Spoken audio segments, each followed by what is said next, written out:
size hem bize. Yarı sana yarı bana.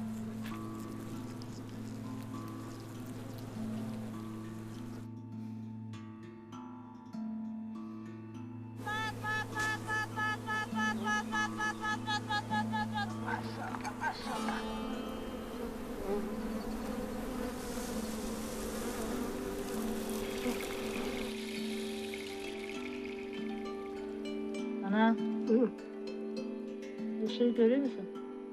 Görürüm. Cenaze.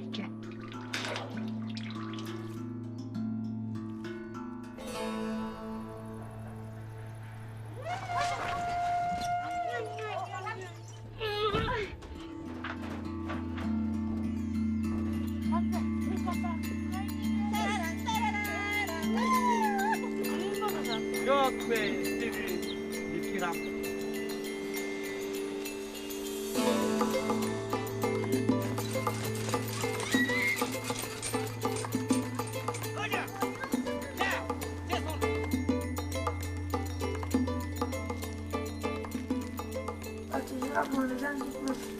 Idemo ti kilo po kilo da prodaješ, 200 kila ti od jedan uzima i da završimo posao.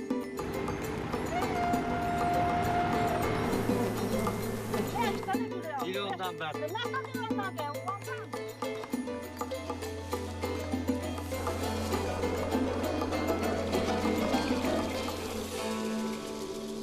Važno je još 20 kila da ihvati.